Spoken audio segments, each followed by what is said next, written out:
Bueno, escuchen, empieza a grabar. El tema, el tema que vamos a desarrollar hoy es el tema de clustering, pero involucra varios conceptos que son muy interesantes, digamos, que es como la minería de texto, digamos, y análisis de sentimiento, y hay muchos temas, digamos, que están involucrados dentro de clustering, y muchos de los que lo vamos a ver hoy, digamos, se ven en trabajos finales, digamos, de que se están realizando ahora, digamos.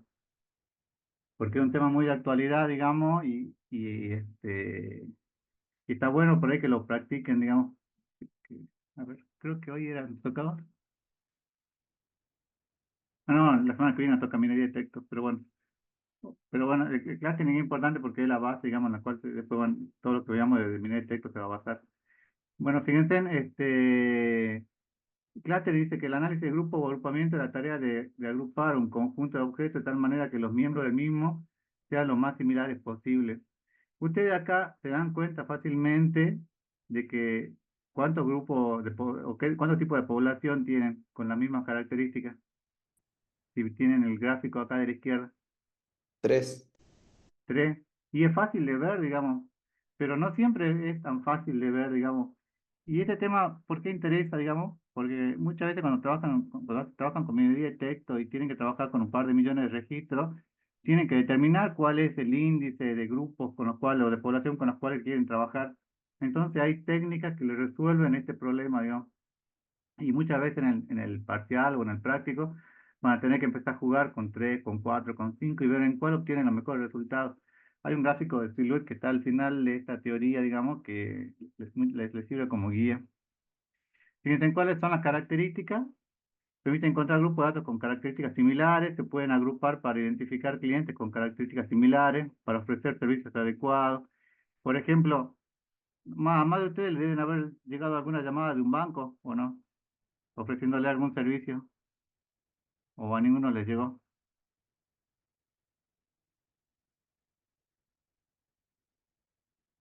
¿Les llegó a alguno de ustedes? ¿Alguna vez Sí, lo llamaron de banco? ¿Y por qué creen sí, que los sí. llaman? ¿Porque están aburridos, les gusta llamar a Juan Pérez? ¿O por qué los llaman?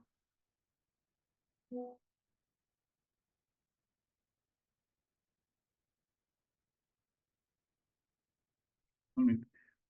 ¿Qué características similares creen ustedes que deberían tener en un banco para hacer un análisis de... Porque cuando ustedes los llaman, generalmente le ofrecen una tarjeta, le ofrecen algún servicio, ¿no? ¿Y qué características tienen en común? Si son clientes deudores o no deudores. Bueno, el estado crediticio, ese es uno. ¿Qué otra cosa? Porque esas características son las que tienen que buscar, digamos, y a veces no, con una sola característica puede servirle, digamos, pero no siempre es suficiente. ¿Qué tendrán que considerar ustedes para realizar un préstamo en un banco?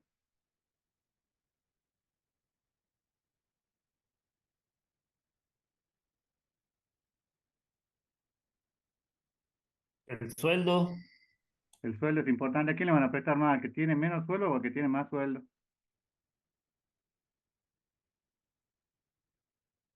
y el que tenga más profe- El que tenga más, generalmente. Y después, ¿qué otra cosa podrían considerar? El historial crediticio. El historial crediticio, para saber si pagó o no pagó sus deudas, si están en el verazo o no. Fíjense en la que edad. le da, ¿a quién cree que le prestan mal? ¿A las personas jóvenes, a la de mediana edad, los 30, 40, 50 años, o 40, o 50, 60, 70? A los de 10 no le van a prestar, digamos. Pero ¿a quién creen que le prestarían más? Y entre 30 y 40. Claro, es como, si tienen más gente más de 60 años, es muy difícil que le hacen un préstamo, pero con reservas, digamos. Bueno, fíjense, entonces lo que ustedes, para estas características, ahí se pueden identificar alumnos con rendimiento académico similares. Entonces yo podría llegar a aprender, por ejemplo, de cuáles son supongamos que yo quiero hacer una predicción de qué alumnos van a aprobar este año, teniendo en consideración la nota de los prácticos. Entonces yo podría agarrar los alumnos del año pasado y ver y qué características tendría que tomar para hacer una simulación y decirme, no sé, Madrid va a aprobar o no va a aprobar este año viendo los prácticos. Porque ese tipo de simulaciones, digamos, que ya van a ver que dentro de dos clases que tienen que hacer, enseñar un modelo, digamos, tienen que basarse en ciertas características, digamos. ¿Cómo creerían ustedes si tú deberías hacer para enseñar un modelo para saber si el alumno va a aprobar o no va a aprobar?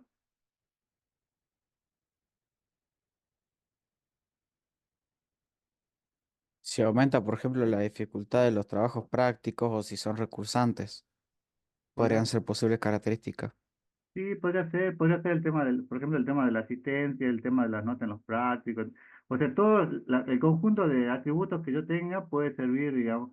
Ahora, después ya vamos a ver que no todos los atributos sirven, digamos, y tengo que hacer un análisis de los atributos, que es una reducción de dimensionalidad.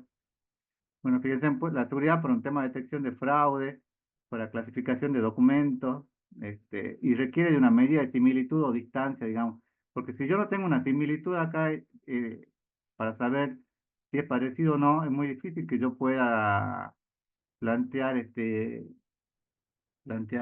un clúster. Entonces, en lo que se basa, y que eso seguro que ya lo vieron, ya es la distancia euclidia. ¿Lo vieron, no?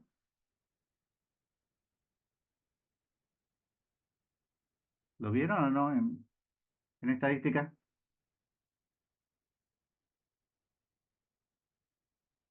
Hace años, profe.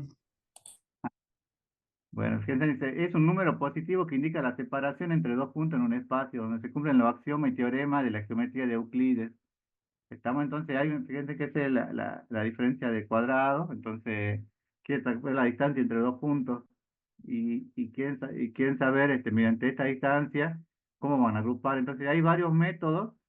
Fíjense en que hay varias medidas de distancia, por lo que debemos buscar un buen método de agrupamiento que produzca grupos de alta calidad. Por ejemplo, el parecido entre los elementos que componen un mismo grupo es alto. ¿Qué significa fíjense en las definiciones, el parecido entre los elementos de grupo distinto es bajo y el parecido es intercluster y el parecido entre los elementos que componen el mismo grupo es alto? ¿Qué diferencia hay entre intercluster e intracluster? Todos los elementos que forman acá los puntos verdes, ¿cómo tienen que ser la distancia entre ellos? ¿Alto o bajo o medio? Alto. Entre los dos puntos verdes acá tienen que ser alta la distancia, la diferencia, No, baja. baja. Y si yo comparo un punto acá de cualquiera del puntos verdes con cualquiera de los puntos rojos, la distancia entre los clústeres, entre intraclúster, pues le dice tiene que ser alta, digamos. Entonces eso es lo que van a buscar ustedes, que sea corto entre los mismos elementos del grupo o poca la diferencia y lo más grande posible entre los con puntos de otro grupo. ¿Está?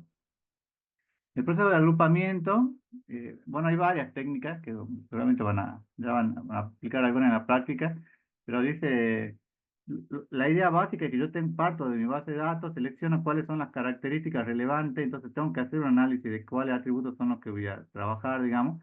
Tengo que elegir una medida de clustering, por lo menos en esta materia trabajamos con dos, digamos, después ustedes ya eligen cuál es de las dos de la que les parece, le da mejores resultados, debe haber otra medida, digamos ustedes aplican las que crean. Definen cuáles son los clústeres, hacen una validación de clúster e interpretan los resultados.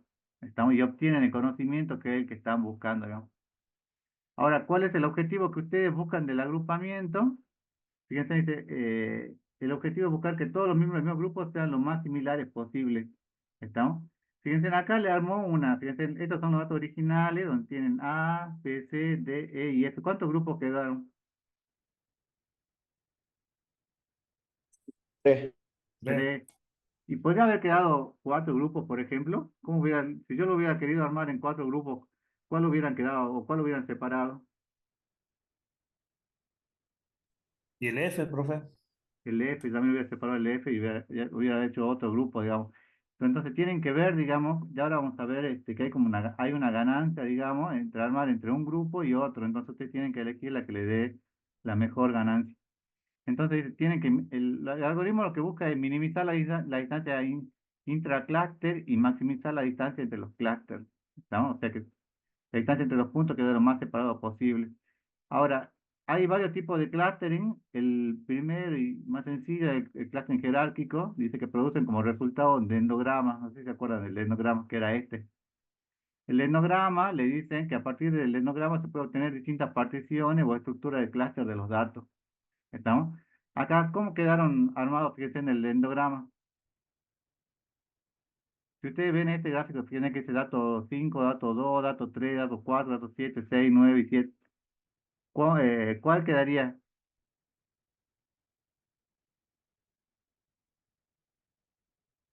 ¿O cómo quedarían?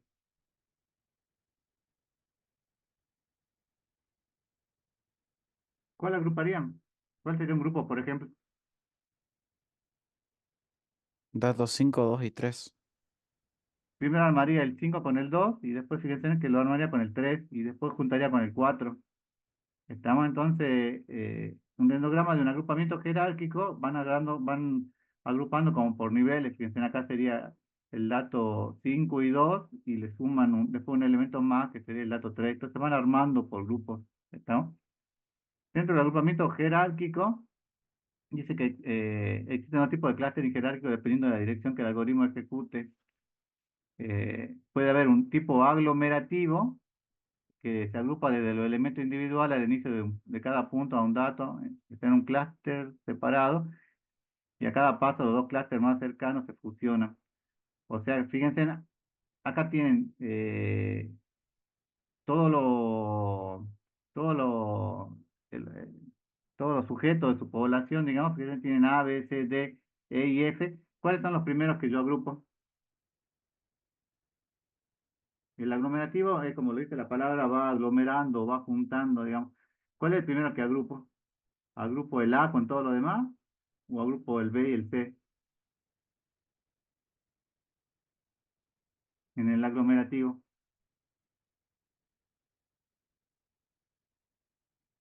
El B y el C. El B y el C, fíjense que después agrupa el D y el E, y después, fíjense en cuál es el siguiente, cuál sería el siguiente, después del B, C y D y E. A y F. ¿Hay F? No, el F seguiría. El F solo, digamos, con el D y el E que tenía, digamos. Y ahí recién junto el B y el C con el D y E y F, y al último recién armo junto con el A, digamos, que lo dejaría separado. Ese sería el aglomerativo, digamos, parto de la población y voy aglomerando, voy juntando, digamos. Y después tienen el contrario, el divisible, que empieza a la inversa y se parte de un único clúster que aglomera todos los datos y vamos dividiendo en clústeres más pequeños. Fíjense que llega al gráfico original que tenía acá, digamos, pueden hacerlo en un sentido o en otro, ¿no? Ahora, hay gráficos que son partitivos, digamos, y dice una técnica de partición de clustering que se enfoca en dividir n observación inicial en cada clúster, de modo que cada observación pertenece al clúster cuyo promedio esté más cercano. Entonces, a diferencia de los jerárquicos, se obtiene una única partición de los datos. Fíjense, si yo le digo un k igual a 2, ¿qué es lo que hace? Está viendo acá, estaba mostrando las diferentes combinaciones que puedo llegar a tener. No sé si lo llegan a ver. Sería este grupo y el otro, digamos. Y otra alternativa, fíjense, acá tenían 4 elementos, supongo que se llamamos A y este B, y acá el B pasaría a tener 5 elementos, y, y acá 4, 6, y acá tienen 5 y 6, ¿estamos? Pero tienen ustedes tienen un valor, digamos, de en cuántos clústeres lo quieren dividir. Ahora, fíjense, esto es interesante, digamos. Bueno, vean cómo va pasando acá. No sé si le llegan a ver acá en el amarillo que hay un símbolo más. Acá también en el azul hay un símbolo más, ¿lo ven? ¿Lo llegan a ver o no? A este símbolo más. Sí. Bueno, este es lo que hace el algoritmo Camin. Va corriendo este punto que se llama centroide para determinar cuál es el punto que le conviene. Fíjense, dice, Camin es un método de agrupamiento que tiene como objetivo la partición de un conjunto de n observaciones en cada grupo, en el que cada observación pertenece al grupo cuyo valor medio es el más cercano. Entonces, tiene esas características, fíjense, acá tiene, lo dibuja con una estrella a cada clúster. Dice, bueno, el algoritmo K-media, que fíjense que es de 67, pero todavía se sigue usando, digamos, y ya van a ver que ustedes lo van a aplicar, digamos, en la práctica. Requiere conocer a priori el número de cada grupo a formar, y eso puede ser complicado, digamos, porque yo acá me doy cuenta fácilmente que tengo tres grupos, pero no siempre me doy cuenta tan fácil que tengo tres grupos. Ya van a ver gráficos donde les voy a mostrar que pueden tener cuatro, pueden tener cinco, y ustedes tienen que ver cuál es el K que le conviene en cada caso. Y cada clúster tiene un centroide, que es el centro geométrico del clúster. Ese símbolo más que yo le mencionaba, que figuraba acá en este gráfico, acá lo tienen una estrella, digamos, que sería el punto. El centroide tiene una cierta característica, digamos, que sería el centro geométrico del clúster. Está basado en la minimización de la distancia interna, es decir, la suma de la distancia. Y este algoritmo minimiza la suma de la distancia al cuadrado de cada patrón. Bueno, este algoritmo que es muy sencillo es esto que ustedes están viendo acá, digamos. Consiste en ir corriendo el punto central hasta que la ganancia que yo tenga sea lo más equitativa posible, digamos. Porque fíjense que pueden haber diferentes combinaciones. Fíjense que va iterando desde el 0, creo que hasta el 16, 17. El 17 sería ya la última iteración donde ahí se queda ya con ese resultado, ¿no? Este camino acá medias es uno de los algoritmos más antiguos, pero es uno de los más usados. Fíjense, los pasos que ustedes tienen que seguir en este algoritmo es: primero inicializan, escogen cada centroide aleatoriamente, escogen cualquiera, digamos, lo que tengan acá, forman cada grupo asignado cada punto al centroide más cercano y luego proceden a iterar. Calculan la distancia entre todos los puntos, forman cada grupo asignado cada punto al centroide más cercano y recalculan los nuevos centroides, ¿no? Ahora, ¿cómo saber cuál es el K óptimo para un problema dado? Y acá tienen varias opciones, ¿no? Y esto lo deberían poder resolver, lo pueden resolver de más de una forma. Fíjense, una estrategia es el método del codo, que se llama, o método del bow, ya que es una forma precisa y sencilla, que afirma que cuando no se dispone de información adicional y se aplica K-means, una forma de conocer el K óptimo es identificar aquel valor al cual la reducción de la suma total de la varianza intraclúster deja de ser sustancial. Fíjense acá, aquí tienen la suma de la distancia entre todos los clústeres me da 200, acá me da en este punto 150, acá me da 100, acá me debe dar 75, acá me da 50, y acá me da, acá debe dar 50, acá debe dar 55, 40. ¿En qué punto la distancia se estabiliza y ya no deja de ser sustancial?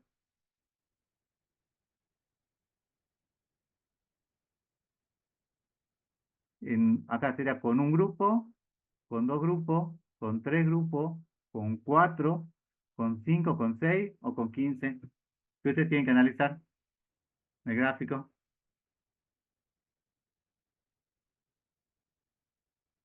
Cuatro, profe, Es con cuatro. ¿Y por qué con cuatro?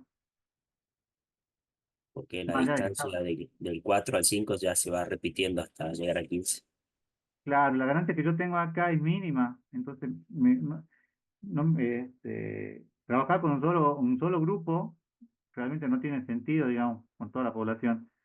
Con dos grupos podría funcionar por algún ejemplo, pero fíjense en que si yo sigo descendiendo con tres, baja, fíjense, a 150, y con cuatro baja casi a 52, 53 de tener por acá.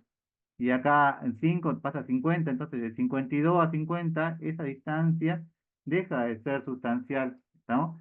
Esto es muy interesante porque ustedes gráficamente se pueden dar cuenta que en qué punto tienen que elegir el n, y a veces el n para los clústeres es lo más difícil de encontrar, ¿no? Este método se llama el algoritmo del codo, ¿no? Y después, un algoritmo que se utiliza mucho es el algoritmo, otro algoritmo que se utiliza mucho es el índice de Silhouette. Y su método utilizado para interpretación y validación de los clústeres de datos. La técnica proporciona una representación gráfica sucinta de lo que ha clasificado cada objeto. Fíjense acá, bueno, acá lo calcula con una distancia euclidiana, y luego de formar cada grupo puede calcularse el índice Euler de cada ejemplo aplicando la siguiente fórmula. Escuchen, esto no se trata de que ustedes lo sepan de memoria, digamos, sino que cuando ustedes vayan a aplicar, digamos, sepan que hay forma de determinar el K y que no tienen que estar adivinando, digamos, ¿estamos? Fíjense que acá le dice que promedian todos los valores de S sub I, se tendrá el índice sub del agrupamiento. Fíjense acá, ¿cuánto? Bueno, acá fíjense que tienen 13 tipos de pescado, 8 tipos de insectos y 41 tipos de mamíferos. Bueno, ¿en cuántos grupos les conviene subdividir? ¿En uno, en dos, tres, cuatro, cinco? ¿En cuántos grupos dividirían ustedes?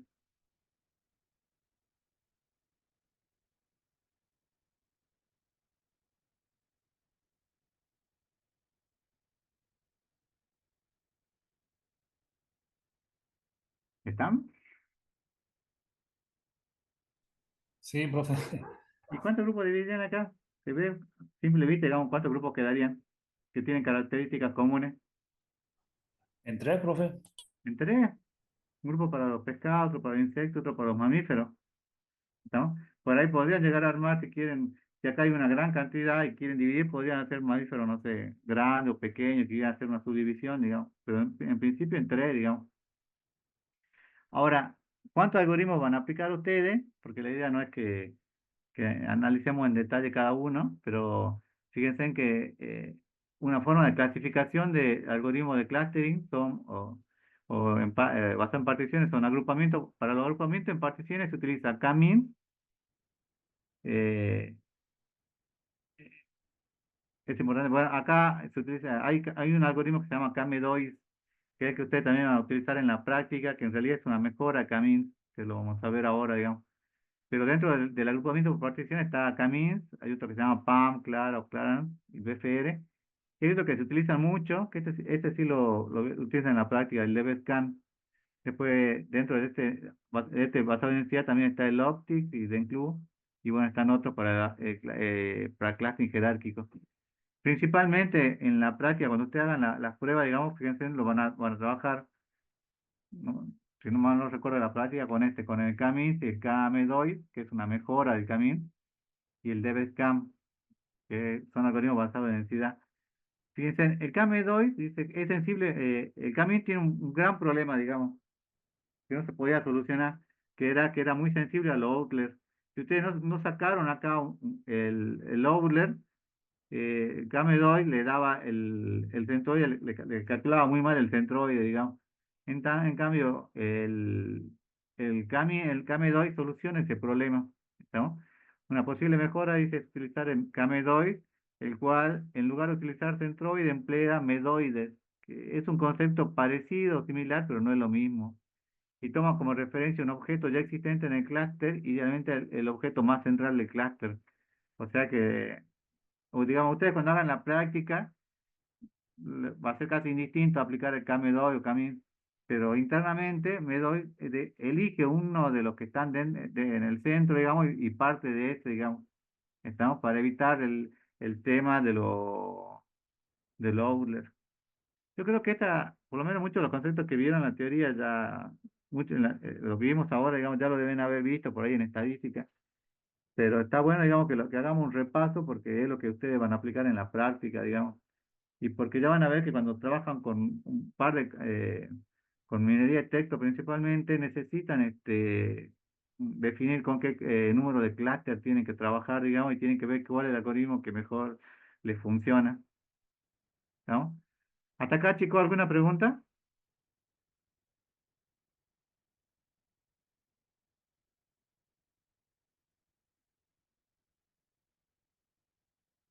Chicos, ¿alguna pregunta hasta aquí?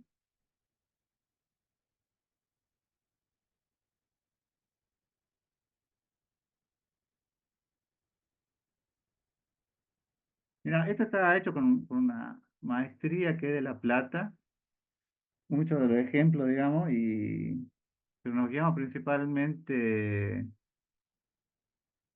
si te tendría que decir uno, yo te diría Introducción a la Inteligencia Artificial, no me acuerdo del autor, digamos, pero son de los libros que están compartidos ahí en el aula. Eh, Hay varios, digamos. Este, Eh, ¿Alguna pregunta, chicos, hasta acá?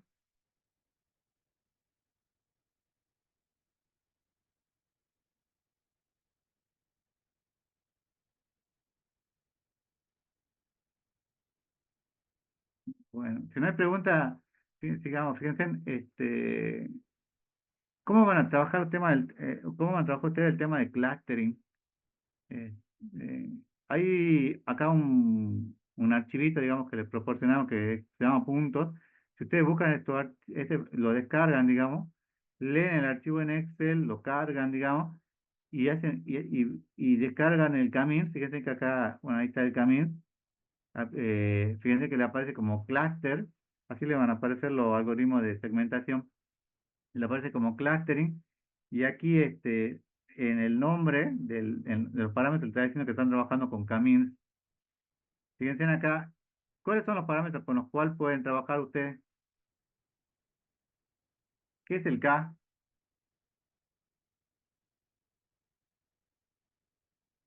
Cantidad de corrida, profe. Ah, no, No, máximo run sería la cantidad de corridas, sería la cantidad de iteraciones que vos querés hacer.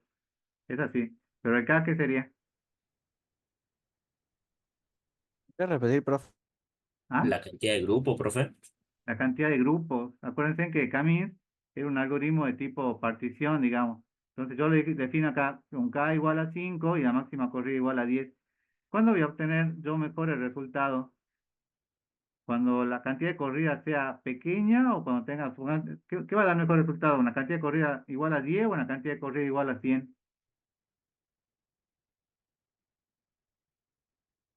La cantidad de corridas sería las iteraciones que yo hago en el algoritmo Camis buscando el mejor centroide, ¿no? y eso es siempre así, profe. O sea, diría que tendría que ser la mayor cantidad de corrida, pero siempre es mejor o a veces no es. Lo que pasa es que ya es como el índice de Silhouette, llega a un punto en el que se estabiliza y en el que vos, por más que hagas 10, 100, 1000, 10.000, digamos, con 10 corridas ya es suficiente, digamos, porque ya la ganancia es la misma, digamos.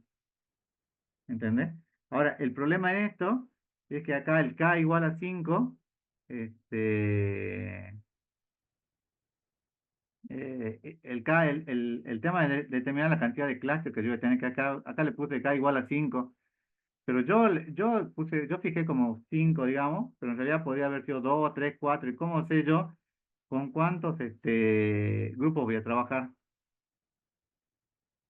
Y tengo que empezar a ver los gráficos que me va generando. Fíjense, si yo acá le pongo, fíjense, en K igual a 5 y una cantidad de corridas 10, eh, fíjense que acá los puntos que yo tengo tiene cuatro atributos, la fila, el X1, X2 y a qué clase pertenece. ¿Estamos? Si yo le puse 5 grupos, fíjense que acá me crea un atributo más que se llama cluster, que va a ser cluster 0, cluster 1, cluster 2, cluster 3, cluster 4, digamos, los 5 grupos que yo creé, digamos. Ahora, y acá me dice que para el cluster 0 tengo 55 ítems, para el 1 51, voy así hasta el 4 que tengo 45 ítems. Entonces, eh, tengo cada uno de los clusters. Fíjense en cada una de las clases con las cuales estoy trabajando acá, y aquí me da para 5. Ahora, usted a simple vista, ¿creen que esto hubiera podido mejorar si en vez de ser 5 hubiera sido 3 clústeres o no?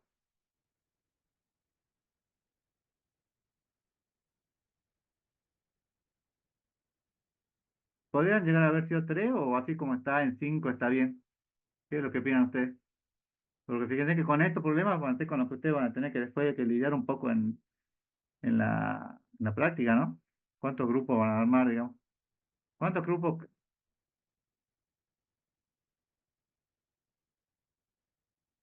Sí, podrían llegar a ser 2. O pueden llegar también a ser 3, dependiendo los valores que tengan. Entonces, por eso lo importante es que sepan qué atributos tiene cada población en común, ¿no?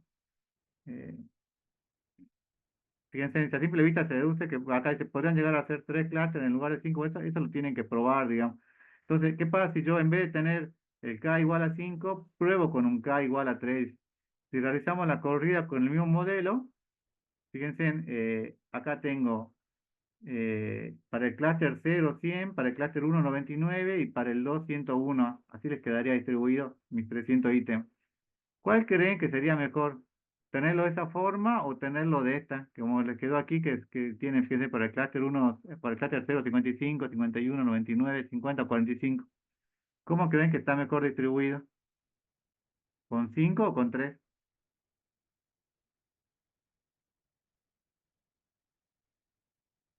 ¿Cuál es más homogéneo? Si quieren Con el de 3, profe. el de 3, porque acá el de 3, fíjense, me quedó 100, 99 y 101. ¿Qué pasaba si yo hubiera dejado con clúster igual a 1? Hubiera armado un solo grupo de 300. ¿Pero decido armar con un solo grupo de 300 o no le sirve?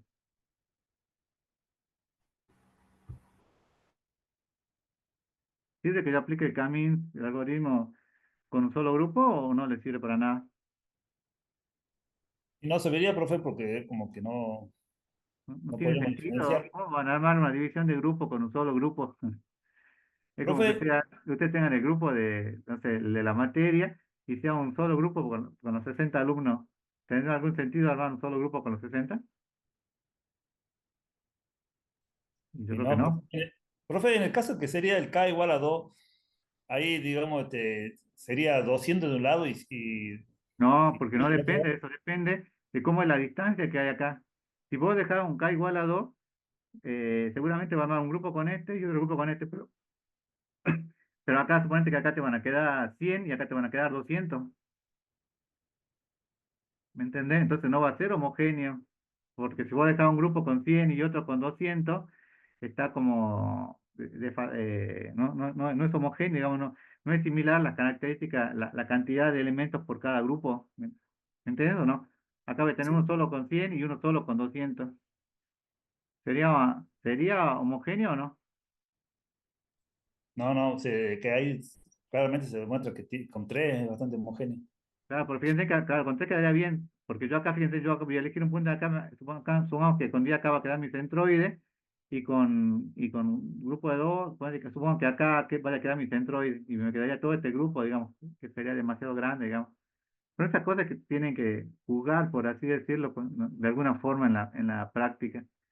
Y fíjense que este KMEDOI dice, realiza la agrupación mediante el algoritmo KMEDOI y se ocupa de agrupar objetos que son similares entre sí y diferentes a objetos que pertenecen a otro grupo. Acuérdense que ahí la diferencia era que no trabajaba con centroides, sino con medoides.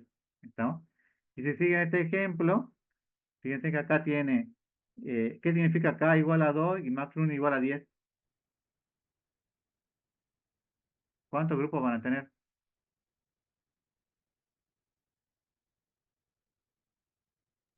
2, profe. Dos nada más, y van a ser 10 corridas. Ahora, esto tienen que jugar van a jugar, pero tienen que probar, digamos, qué pasa cuando tienen 10, cuando tienen 15, cuando tienen 20, y van viendo, porque qué pasa, cuando yo tengo más cantidad de corridas, ¿el tiempo de ejecución va a ser más rápido o va a ser más lento? Mientras más corridas tengo, ¿cómo va a ser? Ah, lento, profe. Va a ser más lento. Acá no lo van a notar porque van a trabajar con 20 registros, 30 registros. Pero ¿qué pasa cuando tienen que comparar un par de millones de palabras con otro par de millones de palabras? Y ahí se ve complicado. Bueno, fíjense que para ese ejemplo tenían, esta es la tabla original, digamos, el número de fila, el label, atributo uno y atributo 2. Y acá tenían, eh, bueno, también les creó un ID, el label siguen teniendo, y acá les creó un clúster 0 y un clúster 1, porque ustedes dijeron que lo dividieran en dos grupos. Entonces, fíjense, para el clúster 0 le quedó 127 y para el clúster 1 123, total 250. Eh, Entonces, así le quedó la tabla de centroide. Esto lo sacan todos del gráfico, ¿no? Y finalmente el gráfico de dispersión del atributo 1 y 2 en los dos clústeres va a quedar definido de la siguiente forma. Fíjense, esto con los puntos que estábamos tomando. Ahora, esto con un clúster igual a 2. ¿Con cuánto creen ustedes que podrían probar, digamos, para un K, para este caso? ¿Cuántos grupos podrían llegar a no para este ejemplo en particular?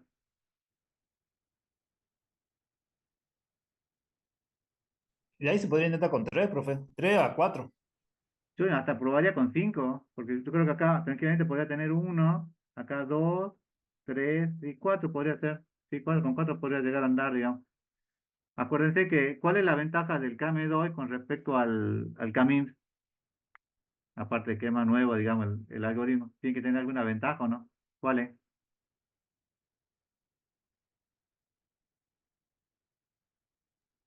Que puede trabajar con Outlier igual y no lo afecta tanto como al Claro, fíjense Camins. que acá ustedes tienen estos puntos. Fíjense, si ustedes probaran el mismo ejemplo, en vez de utilizar el KM2, utilizar a Camin, resultaría acá afectado, digamos, porque tienen varios puntos Euler. No sé si lo llegan a ver, que están bastante alejados, digamos. Entonces, cuando, en la práctica, digamos, cuando yo tengo que ver con cuántos grupos está formado, qué es lo que van a hacer en la práctica real, digamos, en los ejercicios que le den. Primero van a tener que hacer un diagrama de caja y bigote para ver si tienen Euler o no, digamos. Y si tienen Euler, ¿con cuál van a trabajar? ¿Con el camino o con KM2 si tienen Euler? Acá me doy. Con KM2. Y si no tienen Euler, y yo probaría con los dos, digamos. Seguramente Camin le va a dar mejor resultado si es que ustedes han eliminado ahí los Euler. Igual, estos ejercicios son muy puntuales, digamos, pero todo esto que vimos, digamos, son la base para lo que viene ahora, digamos, que vamos a ver ahora a continuación, que es todo lo que es minería de texto, ¿no? Hasta acá, ¿alguna pregunta, chicos? Igual, creo que de esto no, con suerte van a tener un ejercicio, tal vez en la práctica, no creo que tengan mucho más, digamos. ¿Pero alguna Profe, pregunta, sí? Sí, con respecto, bueno, ahí, bueno, básicamente se puede ver, de acuerdo a la cantidad, digamos, de observaciones, sí. la cantidad, digamos, de grupos que se pueden armar. En el Ah, caso que sea muy disperso, ¿hay alguna regla que se deba entender, por ejemplo, probar con el K5, K10, así, o no? ¿O eso ya es a criterio de cada uno? y tener que probar primero tener que tratar de hacer este gráfico, que es un gráfico de dispersión, creo que es, que vos pones todos los puntos y ver, porque a simple vista a veces vos te podés guiar con la cantidad de grupos, digamos. Acá no creo que sea más de 6 grupos, digamos. Acá o son de 2 a 4, digamos, probaría con 2, con 3 o con 4 y vería qué tan homogéneos son los resultados que obtengo, digamos. Y después, porque esto lo hicimos en algún trabajo final, digamos, probamos con este algoritmo, con el algoritmo del codo o con el algoritmo del índice Silhouette, digamos.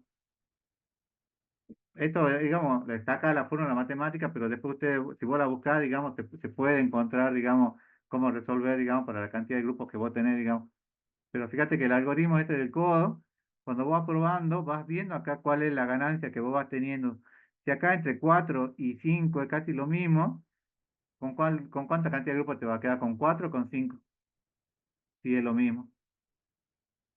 ¿Qué te conviene tener? ¿Más cantidad de grupos o menos cantidad de grupos?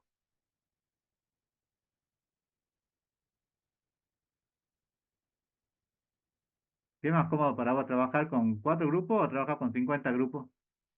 Con 4, profe. Con 4. Entonces, cuando la ganancia ya para la ganancia acá, digamos, la ganancia es que esa cantidad están distribuidas en forma homogénea, digamos. Supongamos que acá, cuando yo tengo en 4 grupos, tengo, no sé, 25, 26, 25, 26. Y cuando tengo en 5 tengo 33, 33 y 34. Y es lo mismo, digamos. Los dos tengo 100 elementos que están divididos, digamos, en 4. Bueno, no, con 5 sería 20, 21, 21, 20, algo así. 5 veces, digamos. Entonces, es lo mismo, digamos, para esos valores. Entonces, me conviene Profe, quedarme con el valor más chico, digamos. Eso es lo que se hace en la práctica real, ¿no? ¿Sí? dijo que la ganancia es que tan homogéneo es un grupo, digamos. La cantidad de elementos que están distribuidos en un grupo. Fíjate que acá cuando lo probamos con el K, perdón, con K igual a 5, fíjate que aquí cómo estaban distribuidos, fíjate, un grupo le queda con 5, 51, 99, esto yo lo llamo homogéneo, digamos. Acá te quedó uno con 99, que está muy por arriba del resto, ¿lo ves? En general tienen todos 50, digamos. En cambio, cuando yo lo pruebo con 3, fíjate que me quedó 100, 99 y 101, digamos. Me quedó muy parejo, digamos, vaya, le digo homogéneo, pero seguramente debe tener un nombre técnico. pero la cantidad de elementos, digamos, que vos tenés para cada grupo está bien distribuido, digamos, y en el otro no. Profe, para aplicar esos algoritmos para determinar el valor de K, ¿qué programa utilizó en esa captura de pantalla? Eh, si no me equivoco,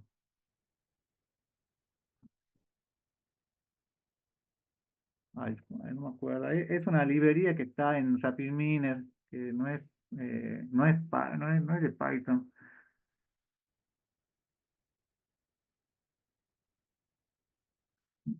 No me acuerdo ahora. Déjame que lo piense y te digo, porque no me acuerdo el nombre, porque es una herramienta especial, digamos. Ahí creo que está el ejemplo, a ver.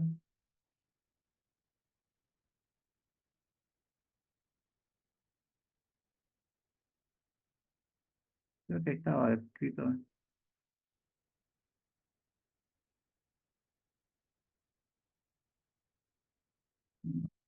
Lo de bajar la página.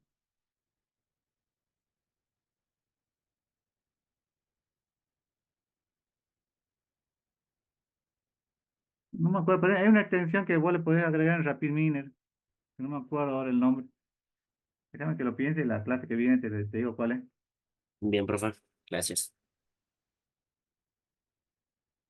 Bueno, hasta acá, chicos, ¿alguna pregunta?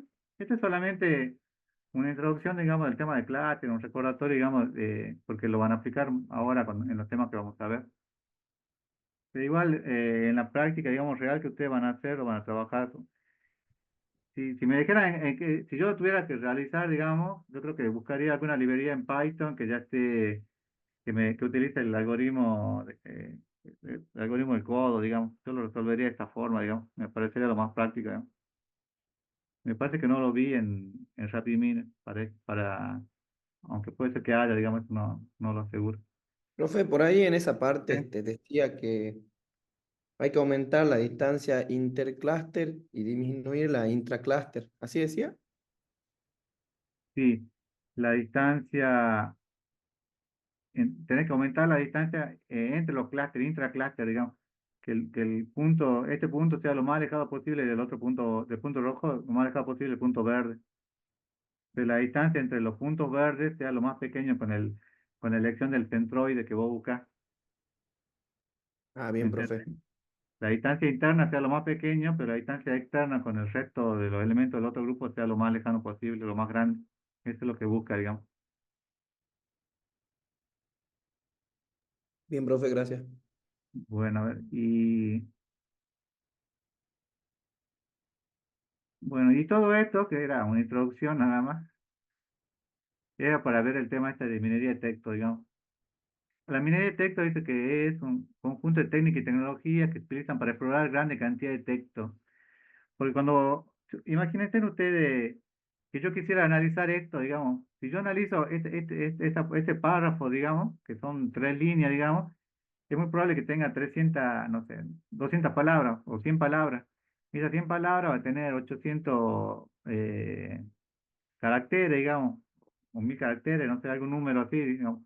Entonces, la minería de texto intenta analizar eso para obtener mejores resultados, digamos.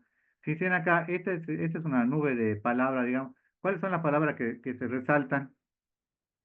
Que ustedes a simple vista lo ven a esta nube de palabras y pueden decir eh, cuáles son las palabras más importantes, digamos, que serían las que más se repiten, ¿no?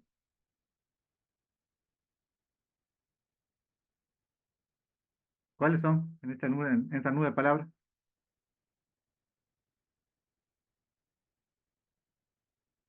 ¿Cuál es la palabra que está más grande de todas? Data. Data. Después seguiría tech meaning y después técnica, digamos. Lo que estoy buscando acá es eh, el patrón, digamos, de cuando yo escribo un texto, de qué es lo que considera importante, digamos. Fíjense que primero tenía la minería de texto, fíjense que es lo que está, bueno, esto no está un poco desactualizado, pero no le encontré una más actual, digamos. Pero fíjense que la minería de texto está creciendo un montón, digamos, y y es muy importante, digamos, yo sé porque gente que trabaja o que trabajaba con el ex gobernador Morales, me contaba, digamos, que ellos hacían minería de texto, digamos, o análisis de sentimiento con las palabras, digamos, de las publicaciones, digamos. No sé si ustedes vieron que a veces un político en una semana opina sobre algo, digamos, opina a favor o en contra de cierto tema y después de la otra semana por ahí puede estar cambiando o puede estar en neutro. ¿Lo vieron a eso o no? El presidente actual tiene un equipo, digamos, que se dedica solamente a esa área, digamos. ¿Y para qué le sirve eso? Porque ustedes van cambiando o ellos van cambiando en relación al sentido de cómo son las opiniones, digamos, en general del público, digamos. Si hay, no sé, sobre algún tema que sea conflictivo, digamos, de los 40 millones de argentinos, hay 39 millones que opinan a favor y 1 millón que opina en contra, ¿ustedes qué creen? ¿Por qué lado se va a inclinar el político? ¿Por el de los 39 millones o por el del millón? ¿O por lo que él piensa? para que le dé más votos. Porque le dé más votos, obviamente, porque le dé 39 millones. Por eso le digo, porque hay chicos de la facultad que estaban trabajando en gobierno, digamos, me contaban, digamos, que les piden hacer este análisis de texto, digamos. Fíjense que las publicaciones que sacamos nosotros, bueno, no las publicaciones, los trabajos finales, por ejemplo, que hizo este, Álvaro Yampa fue análisis de sentimiento de YouTube, entonces, o caso de bullying, o ciberbullying en YouTube, digamos, tomaba publicaciones de YouTube y hacía un análisis, digamos, con el que se recibió el año pasado Florencia Cabrera, era con análisis de sentimiento en Facebook. Ponía yo un usuario, digamos, de Facebook y analizaba las publicaciones que le habían hecho, digamos, a favor o en contra, ¿no? Fíjense que estas ramas, digamos, fueron creciendo bastante, digamos, la minería de texto haciendo minería de datos, el base de conocimiento en texto, web meaning, todo es análisis de sentimiento o análisis de opiniones. Todas estas ciencias están en auge, digamos, y son las que actualmente se están usando, digamos. Inclusive muchas de la IA que ustedes puedan probar cuando lo prueban con ChatGPT, en realidad lo que están haciendo es esto, digamos, hacen minería de texto y están aprendiendo de algún modelo que ya tienen diseñado. Entonces, habíamos visto que ¿cuál era la metodología que iban a aplicar, digamos, en la materia? La principal, digamos.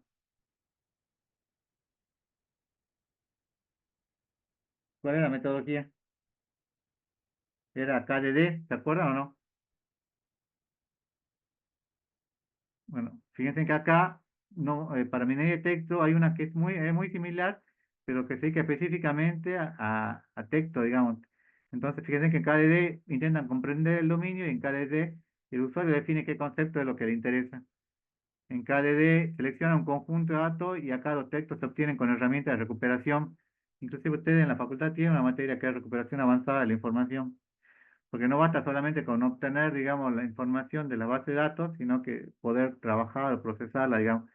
Acá en KDD también hacen una limpieza, preprocesamiento y transformación, pero acá van a describir los conceptos y los textos serán analizados y representados mediante una forma intermedia.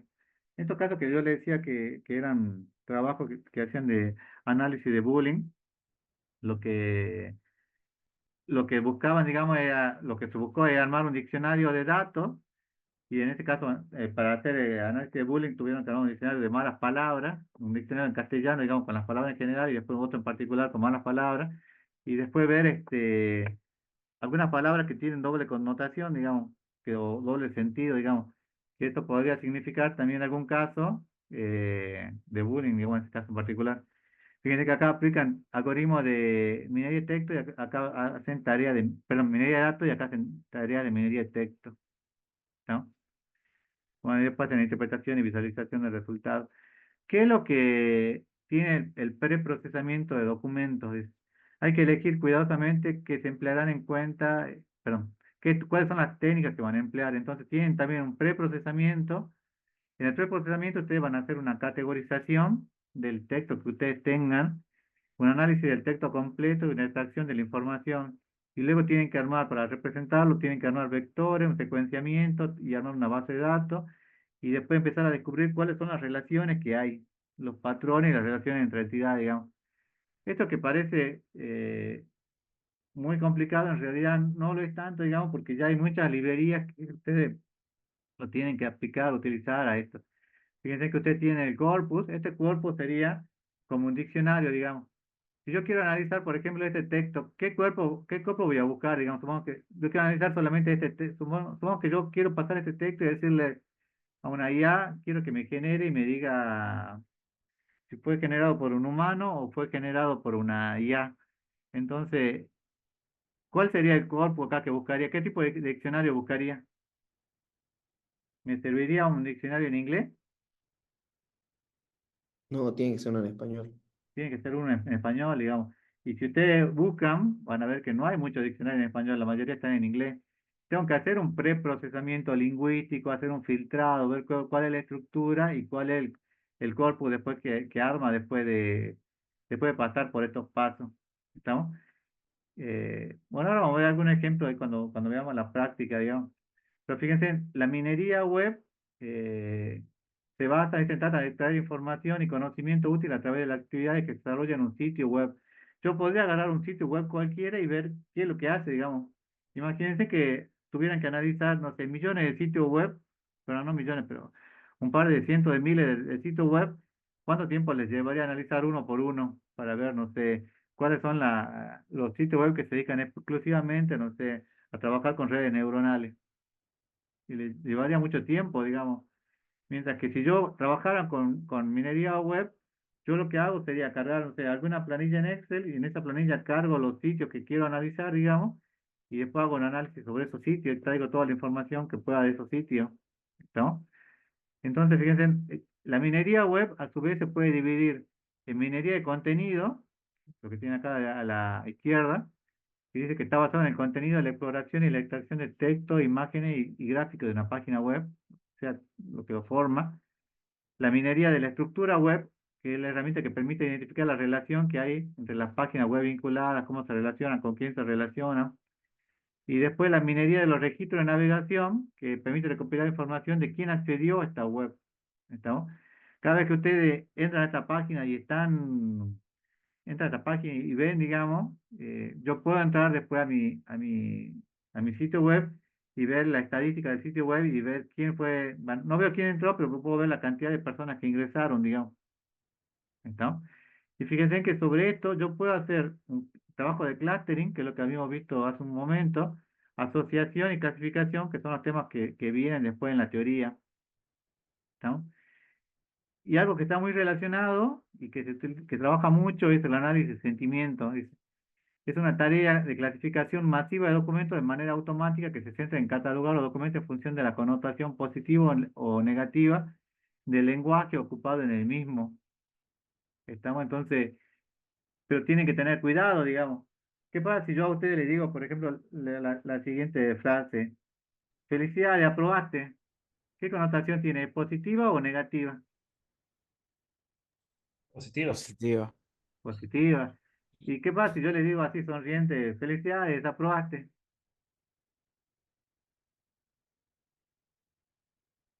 Es neutral. Va con una broma.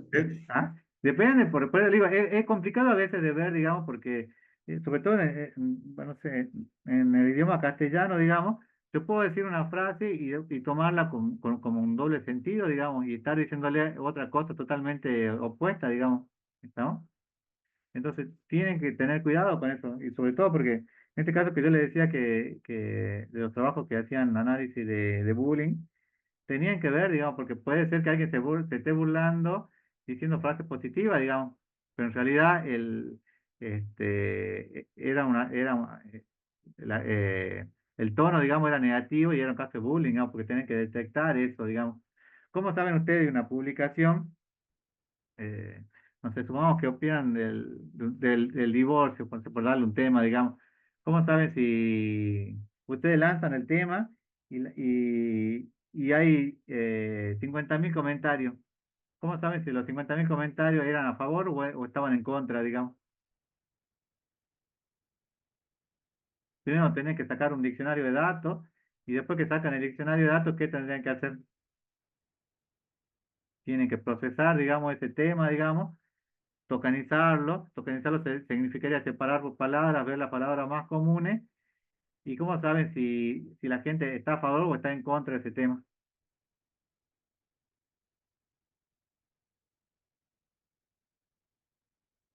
Porque es como felicidades, aprobaste que yo le estoy diciendo, en realidad tiene una connotación negativa, digamos. Entonces tendría que hacer como un juego de combinaciones, digamos, y ver en qué caso es obviamente negativo y en qué caso está dicho con un doble sentido o es incorrecto, digamos. ¿Estamos?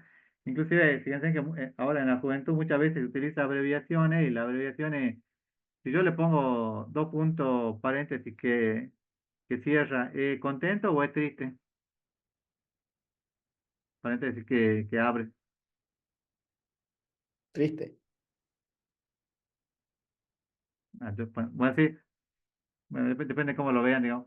Pero sí, bueno, tiene una connotación eso. Entonces, fíjense, esto es muy interesante, digamos, por eso le digo que le decía que se puede sacar mucho de esto, de estos temas, digamos, para trabajos finales, y lo están sacando, digamos, porque aparte ustedes pueden trabajar sobre algún documento y hacer algún procesamiento, pero no es sencillo, digamos. Fíjense, en realidad la práctica van a ver que en realidad tienen que utilizar la librería que disponen.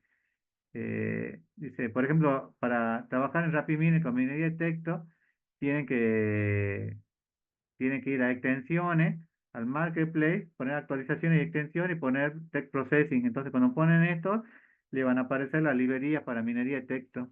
¿Está? Supongo que tomamos este ejemplo, digamos, agarran, descargan este archivo, digamos. Dice, este operador genera vectores de palabra clave a partir de una colección de texto almacenado en varios archivos. Este es el operador process document from file. ¿Estamos?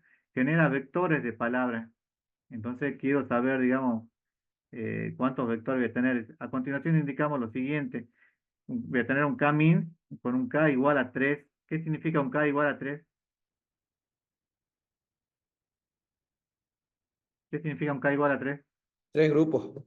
Voy a tener 3 grupos. Voy a procesar esto con 3 grupos. Entonces le dice, tengo un operador store, que tiene aquí, que fíjense, dice, este operador genera vectores de palabra a partir de una colección de texto almacenada en varios archivos. Entonces, bueno, debemos hacer clic en repositorio, entrar, se nos abrirá el repositorio, browser y vamos viendo agrupamiento. Entonces, fíjense qué es lo que yo quiero hacer con esto, digamos. Quiero procesar un directorio, fíjense que acá proceso 2 directorios, donde por un lado tengo cursos y en otro tengo recetas, ¿estamos? Y dentro de este directorio cursos y recetas tengo archivos de texto, ¿estamos? Y quiero ver cuáles son las palabras, quiero trabajar, digamos, con cuáles son las palabras más comunes, digamos, en cada una de ellas. Entonces, este Process Document from File, que es este, fíjense, no sé si llegan a ver que tiene una doble línea, ¿lo ven? Como un doble recuadro, ¿se llega a ver o no? Sí, profe. Bueno, eso qué es lo que le está indicando, digamos. Lo que le está indicando es que que no es un operador común, digamos, sino que tiene suboperadores adentro. O sea, que yo puedo colocar operadores adentro. ¿Y qué operador voy a colocar dentro? Fíjense, eh, voy a colocar los siguientes operadores. Fíjense, un operador que me dice tokenize, otro que diga transforme en mayúsculas, otro que filtre, otro que haga filtro de tokens, otro que haga un stem y luego que genere n-gramas, digamos. ¿Y qué es eso? Bueno, ahora vamos a ver, digamos.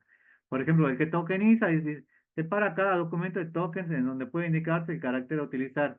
En este caso colocamos el parámetro que nos muestra por defecto, ¿estamos? O sea, todo lo que sea no letra lo va a separar. Entonces, separa en una palabra cada, otra palabra documento, en otra, tokens en otra, digamos. ¿No? Lo va separando. Transforma todo a mayúscula. ¿Por qué quiero transformar todo a mayúscula? o minúscula, bueno, según sea el caso.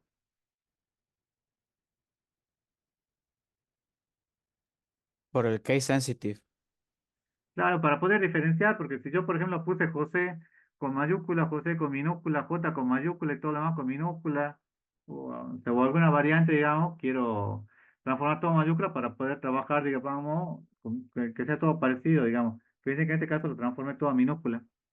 Luego filtré las palabras, este, este filtrado dice filtra los tokens que coincidan con cualquier stop word indicado en el determinado archivo. Para nuestro ejemplo, utilizaríamos este archivo de palabras que está provisto en techmini.rar, ¿no? Entonces, esto va a ser mi diccionario de datos. Luego digo que hago un filtrado de tokens, pero por longitud. Entonces, cuando yo hago un filtrado de token por longitud, ¿qué significa? Por ejemplo, digo que tenga como mínimo 4 y como máximo 45. ¿Con cuántas por ejemplo, la palabra este, ¿me quedo con la palabra este o no? ¿Está entre 4 y 25?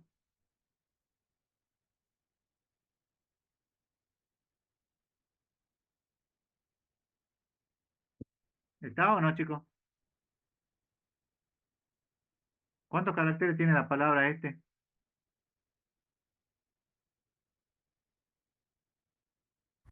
4, profe. 4. Operador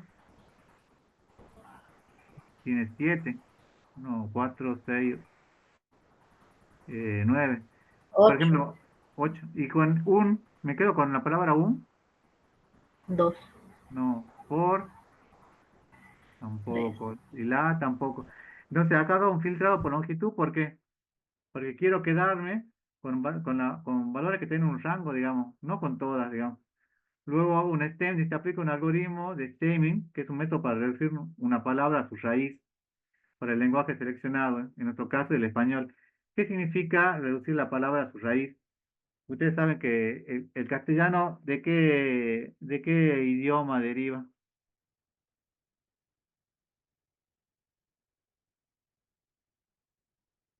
¿O qué origen tiene el castellano? ¿El latín, profe? El latín. Entonces, por ejemplo, eh, no sé, cocina, por ejemplo, cocina, cocinero, no sé, torta, tortilla, todo van a ser reducidas a la palabra raíz, digamos, ¿no? Y luego genero n gramas, digamos, permite combinar tokens, en nuestro caso hemos definido una longitud máxima de 2, o sea que van a tener que jugar, digamos, jugar con las combinaciones, ¿no? Digo que la máxima longitud de palabras con las cuales yo quiero probar, digamos, sea con 2 palabras, o sea, por ejemplo, podría ser José Farfán, José Humberto, y, o sea, con esas posibles combinaciones que él vaya probando, digamos. Luego hago un análisis de los resultados obtenidos, digamos. Entonces dice, a continuación, bueno, en primer lugar dice, observamos que la tabla con la que Rapid Mini ha trabajado, además del ID del distribuidor del atributo de clúster, del atributo metadata, vemos que dicha tabla contiene 3247 atributos.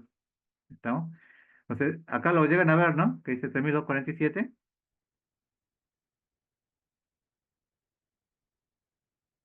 ¿Se ve o no?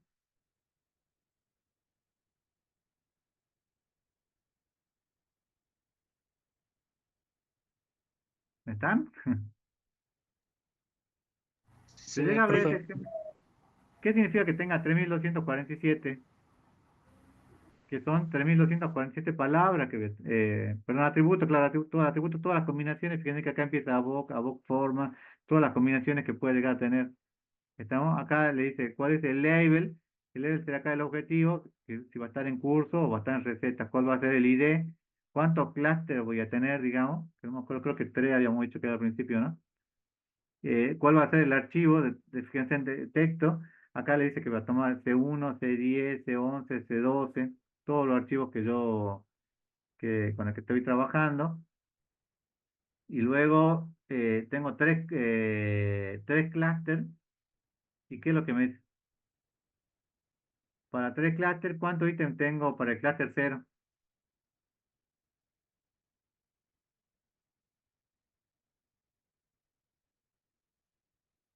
¿Cuántos ítems tenemos para el clúster 0? 3.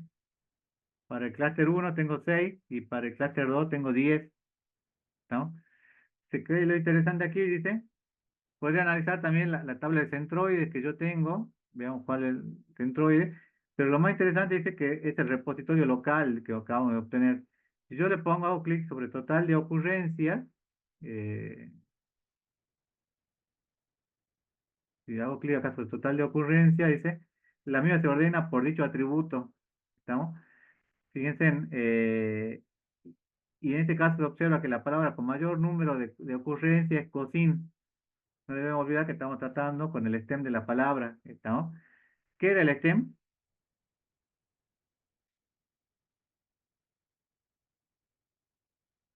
La raíz. La raíz de la palabra.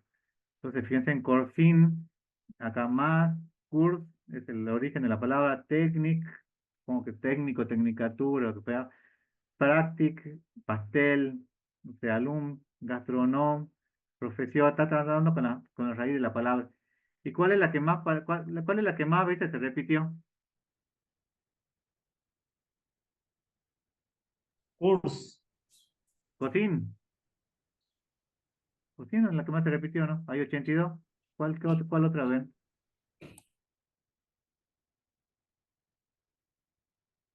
Acá le dice, cocin se repitió 82 veces en cuántos documentos.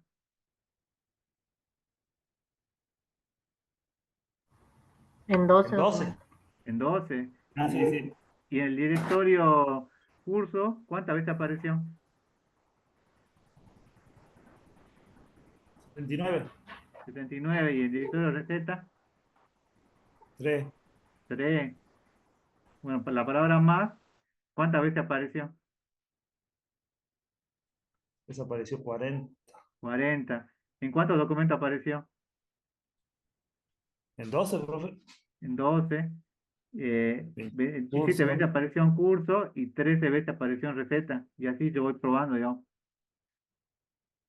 Escuchen, la idea de la clase que van a tener el día miércoles, que no sé si van a hacer una clase o dos, digamos, porque a veces este tema por ahí les puede llevar un poco más, digamos, es que ustedes le van a bajar algún texto y van a tener que hacer un conjunto de texto, digamos, y van a tener que hacer algún tipo de análisis, digamos. Pero el análisis va a ser bien sencillo, digamos, porque si quisiéramos dar minería de texto, digamos, nos llevaría toda una materia, un año entero enseñar minería de texto. Lo intentamos ver por encima nada más para que ustedes tengan una idea, digamos, prueben, inclusive hay un operador que les permite hacer esa nube de palabras, digamos. Sí, se van a tener que bajar esta extensión, digamos, porque si no bajan la extensión no van a poder usar los operadores, digamos. Y prueben, vayan ahora o cuando termine la clase y descarguen este archivo y hagan, descarguen estos operadores y empiecen a probar, digamos. Fíjense que acá van a procesar con todo el procesamiento que hicimos, van a hacer el clustering, pueden ver el resultado y después lo pueden almacenar, digamos, en algún archivo o en algún lugar. ¿Estamos? Pero no va a ser muy complejo porque si quisiéramos hacerlo muy complejo nos llevaría toda una materia hacer análisis de texto, digamos. Pero sí es muy interesante porque muchos trabajos, digamos, que se están presentando ahora, yo creo que están saliendo con este tema o en esta área, digamos. ¿No? Estaría como para hacer un taller o una materia completa de este tema. ¿Preguntas?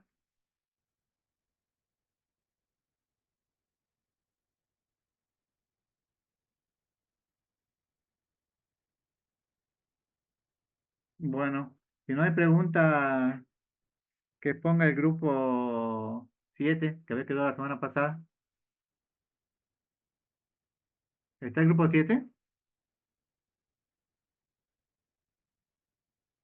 Bueno, dejo de compartir. No se asusten mucho por esto, porque los ejercicios que van a ser sencillos, digamos. La idea no es que,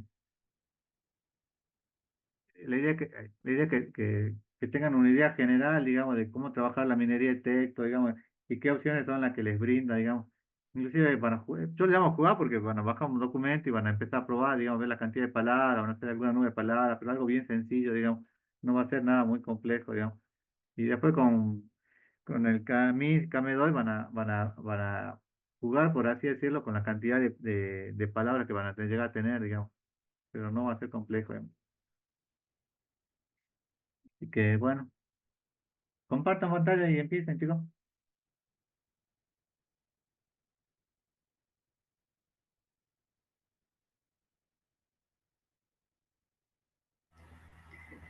Sí, ahí presento, profe. Y no lo hagan muy largo, por favor. Bueno, Empiecen a grabar, ¿no? Cuando ustedes sí, ya está todo. Bueno, somos el grupo 7 y nos puede poner el trabajo práctico número 2, que es la fase de exploración y minería de datos. El proceso de extracción de conocimiento es un proceso utilizado para llevar a cabo la extracción de grandes volúmenes de datos. Es iterativo, entonces por lo tanto lo podemos aplicar tantas veces como consideremos necesaria hasta obtener la información que necesitamos. La siguiente diapositiva.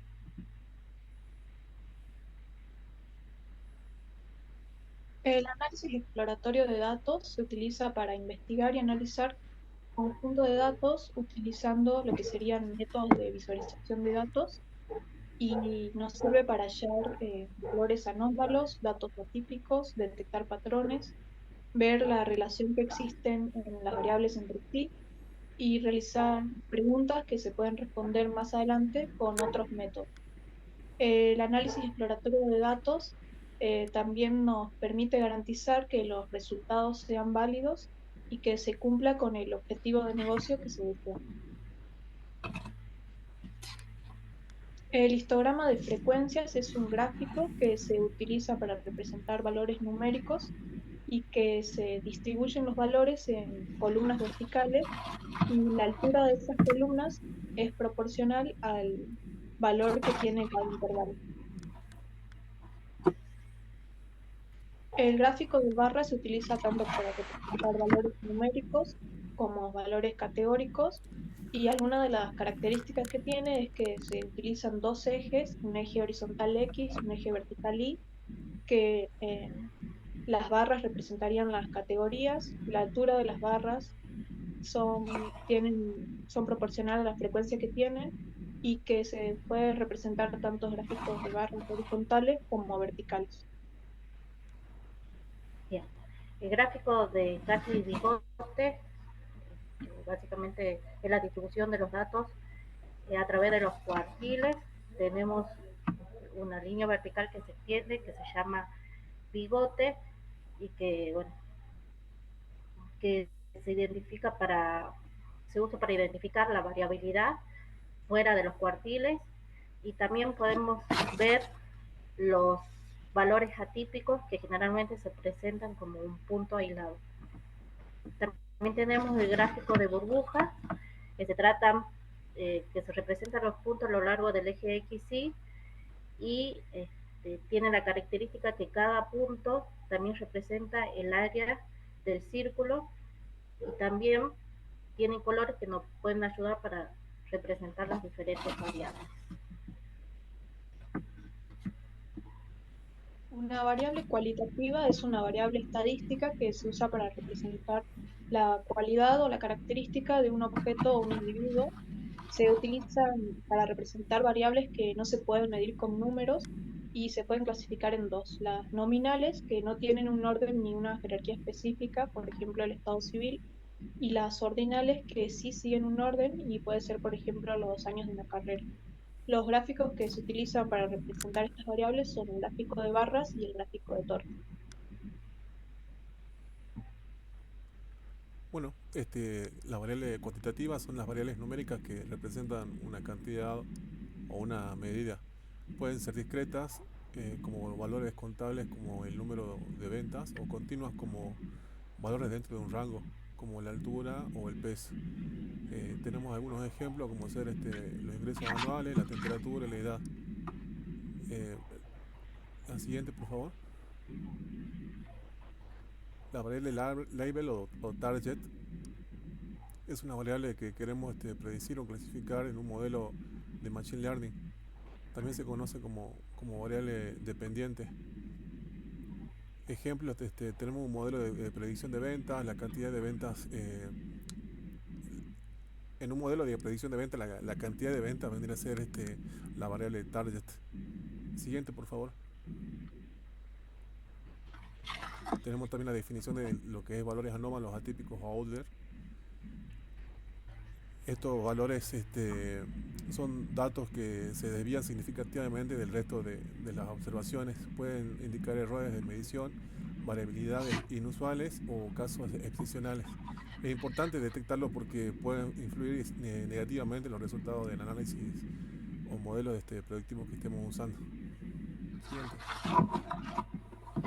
Bueno, el dataset de Iris básicamente se trata de describir con los atributos, que vendría a ser el ancho y el largo del pétalo sepal, nos describe qué tipo de flores puede ser iris virgínica, iris setosa y iris versicolor.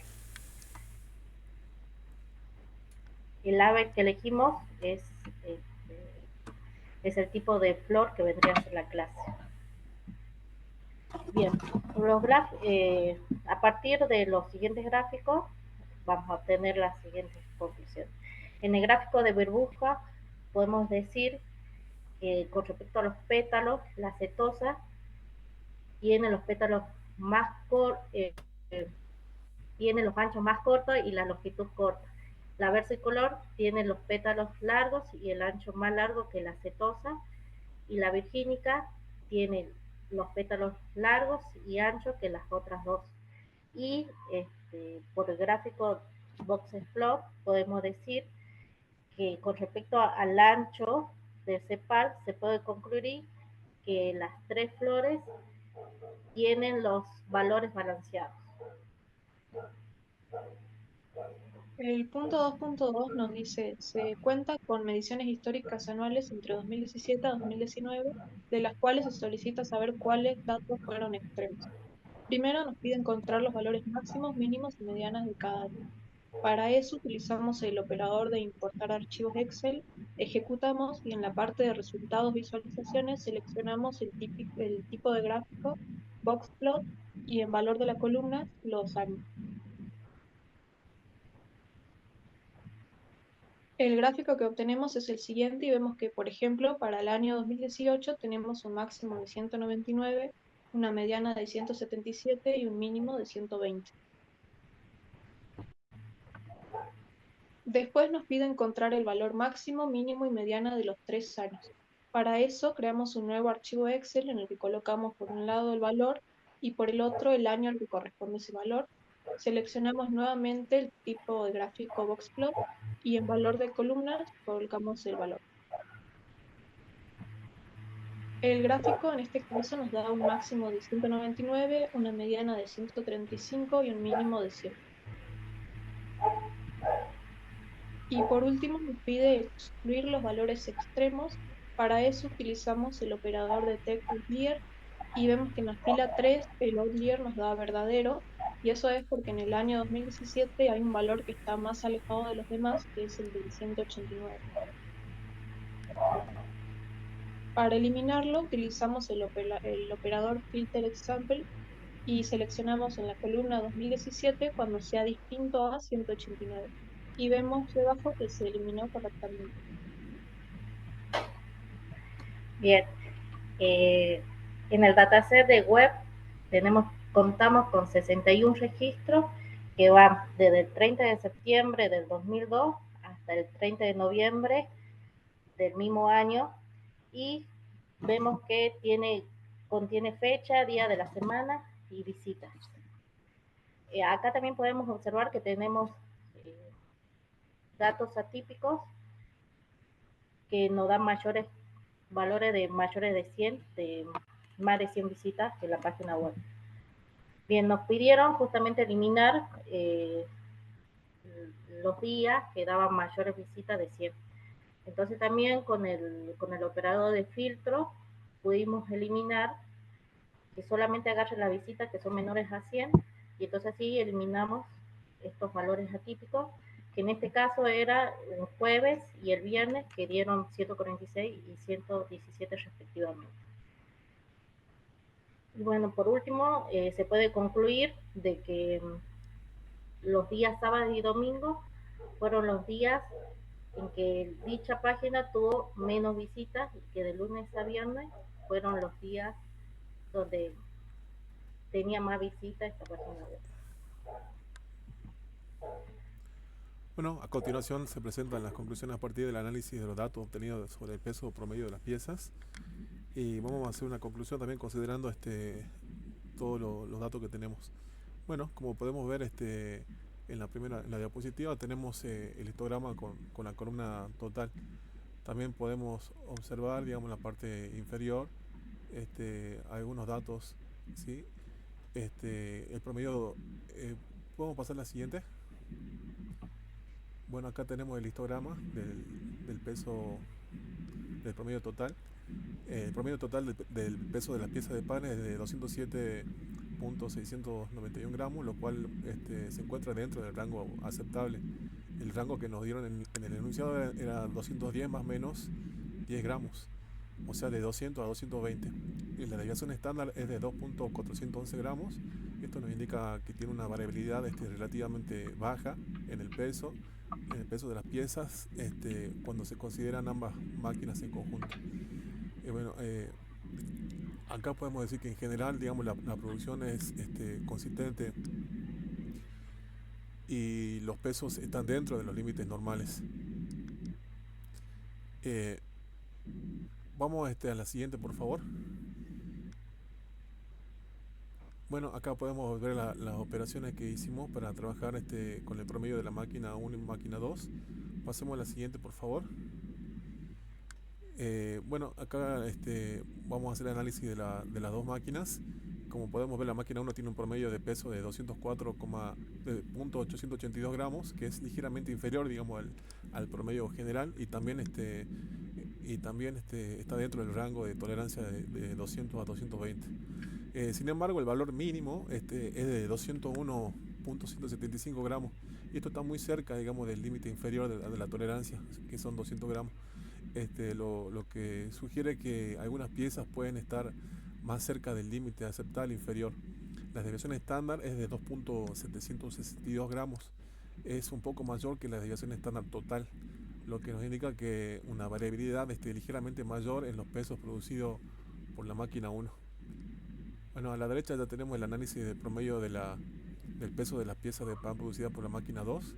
Acá podemos ver, tenemos un mínimo de 206.200 gramos, un máximo de 216.275 y un promedio de 210.500 gramos. La desviación estándar en este gráfico es de 2.311 gramos. La máquina 2 tiene un promedio de peso de 210.500 gramos, que está muy cerca del punto medio del rango de tolerancia del objetivo, que son 210 gramos. Y el valor mínimo es de 206.220 gramos y el máximo es de 216.275 gramos. Y ambos están dentro del rango de tolerancia aceptable. Además, la desviación estándar es de 2.311 gramos, que es la más baja entre las dos máquinas, lo que indica que la variabilidad de los dos pesos es menor en comparación con la máquina 1. ¿Podemos pasar a la siguiente, por favor? Bueno, acá lo que podemos concluir es que en general, digamos, ambos conjuntos de datos para la máquina 1 y para la máquina 2 muestran que las piezas de pan producidas están dentro del rango de peso aceptable, o sea que están dentro de 200 y 220. No obstante, es que la máquina 1 presenta una mayor variabilidad por el dato de la desviación estándar en los pesos de las piezas de pan y algunos valores están muy cerca del límite inferior. Podría ser recomendable revisar el proceso de la máquina 1 para garantizar la mayor consistencia y evitar caer por debajo del límite aceptable. En la máquina 2, esta máquina, como vemos, muestra una menor variabilidad y el promedio más cercano al peso objetivo es de 210 gramos, lo cual indica una mejor control sobre la precisión del peso. Esas son las conclusiones que sacamos del punto de la panadería. Y después nos pidió que elijamos un dataset. Nosotros elegimos el dataset de TikTok. Acá hay una descripción, digamos, de lo que habla nuestro dataset. Bueno, pasemos a la siguiente. Bueno, acá podemos ver la columna número total de vistas que ha recibido el video. Acá podemos observar que tenemos un mínimo y un máximo de vistas. Los videos en este dataset tienen un rango de vistas que van de un máximo de un mínimo de 20 hasta un máximo de 999.817. Esto indica una gran variabilidad en la popularidad de los videos. El promedio de las vistas es de 254.708, lo que 254.708.559, lo que sugiere que en general los videos tienen una gran cantidad considerable de vistas. Sin embargo, debido a la alta desviación estándar, esto puede ser influenciado por algunos videos que con vistas excepcionalmente altas. Estos son los videos los más virales. Y la desviación estándar es de 322.893.281. Es alta, es muy alta la desviación estándar, lo que indica que existe una gran dispersión, digamos, en el número de vistas. Y esto significa que las vistas de los videos están distribuidas en un rango muy amplio, con muchos videos por debajo y otros significativamente por encima del promedio. Pasemos a la siguiente, por favor. En este gráfico podemos interpretar la cantidad de videos reportados por contener opiniones es casi igual a los reportados por tener afirmaciones. Esto sugiere que ambos tipos de reportes comunes están casi igualmente distribuidos en conjunto de datos. No hay una clara predominancia en el tipo de reporte sobre otro. Bueno, la siguiente, eso es todo. Muchas gracias.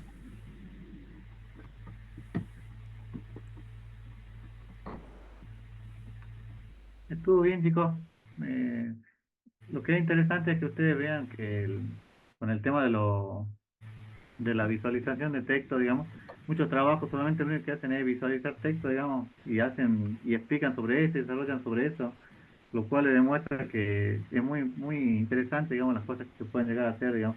Lo único que tienen que tener en claro es los conceptos de estadística, digamos, que es lo que mencionaban ustedes. Mientras tengan esos conceptos claros, digamos, después pueden publicar o pueden sacar cosas muy útiles, digamos, y no tienen que hacer ningún otro desarrollo, digamos, así que está bueno. El consejo que le daría solamente es que traten de no por ahí mencionar tantas cifras, aunque a veces es necesario, digamos, para poder explicar, digamos, sino vayan más que nada cuando expliquen qué es lo que ustedes sacan interesante, digamos, del trabajo. Pero después en general estuvo bastante bien. Bueno, estuvo bien, chicos. Grupo 1.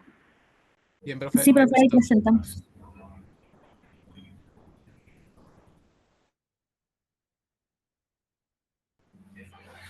Bien, comenzamos. Bien, somos el grupo 1 y vamos a empezar con el trabajo práctico número 3. Nuestro equipo está conformado por Carlos Gisela, González Alex, González Aldo, Martínez Jesús, Terán Brian y Jean-Pierre Fabián. Comenzando con lo que es limpieza y transformación. Limpieza de datos se refiere al proceso de detectar y corregir errores o inconsistencias en los datos para mejorar su calidad. Algunas tareas que incluye la limpieza de datos son manejo de valores faltantes, eliminación de datos duplicados, corrección de errores, detección de Euler o valores atípicos y consistencia de datos. En cuanto a la transformación de datos, implica modificar los datos en forma que mejoren su usabilidad para el análisis o la minería de datos. Entre las tareas que tenemos aquí son la normalización, que es un proceso de ajustar las escalas de los atributos para poder mejorar la eficacia de los modelos, conversión de tipo de datos, discretización, que consiste en transformar las variables continuas en discretas o rangos, lo que facilita cierto tipo de análisis, así también la agregación y la creación de nuevas variables.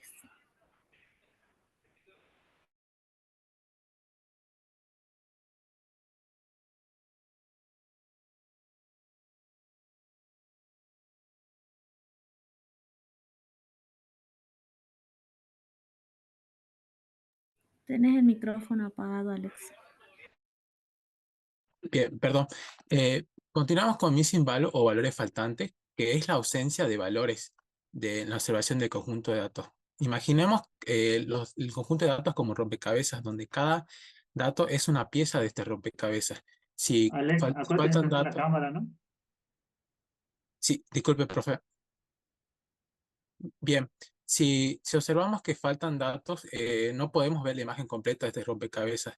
Entonces no podemos obtener conclusiones precisas sobre qué nos quieren decir estos datos.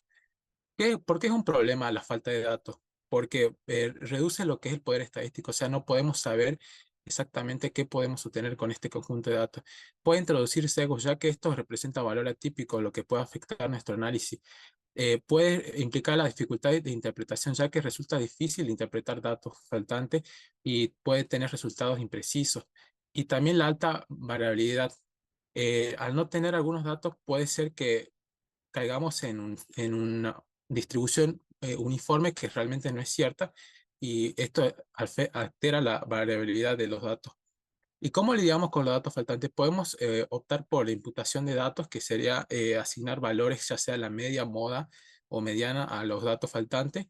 Podemos en sí eliminar esto lo más extremo, pero podemos eliminar registros, filas de los datos faltantes, o podemos hacer, por ejemplo, modelos de base de datos como interpolación o extrapolación, que sería analizar las tendencias o patrones de los datos existentes para deducir los faltantes, digamos. También podemos en sí asignar un valor predeterminado, que sería, por ejemplo, asignarle un desconocido o no aplicable a estos datos faltantes para reconocerlos así en el análisis. Continuamos.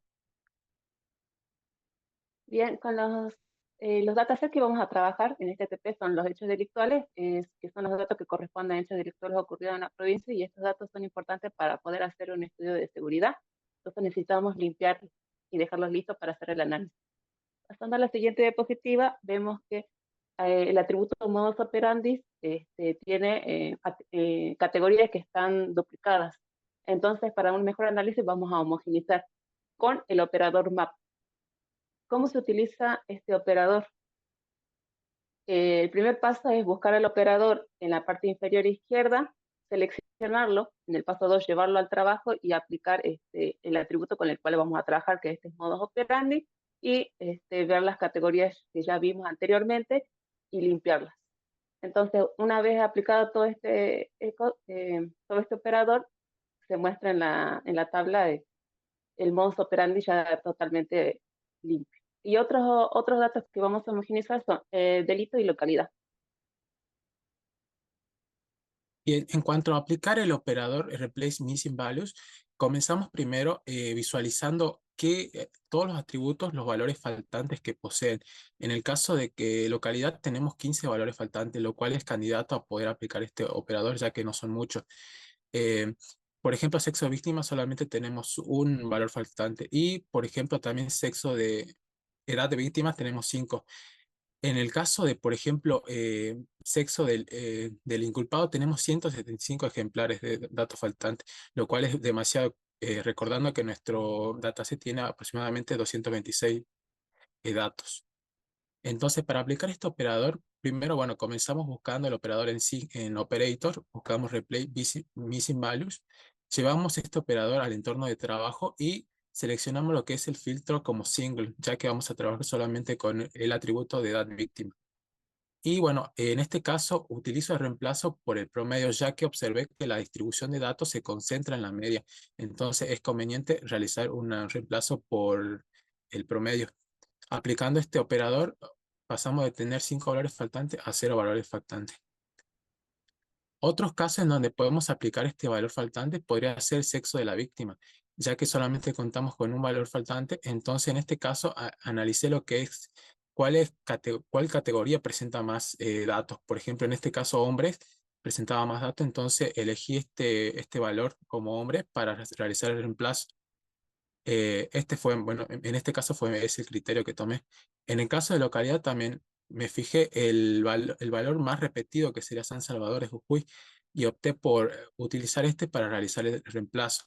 Pero también podría haber hecho lo que es asignar un valor fijo, como por ejemplo un desconocido, o no aplica, digamos, en el caso de que no quiero especificar esa localidad.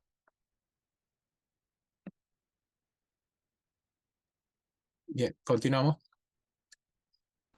Estamos viendo operador generate, que es un operador que se nos utiliza para generar nuevos atributos definidos con atributos que ya están en el dataset mediante expresiones matemáticas.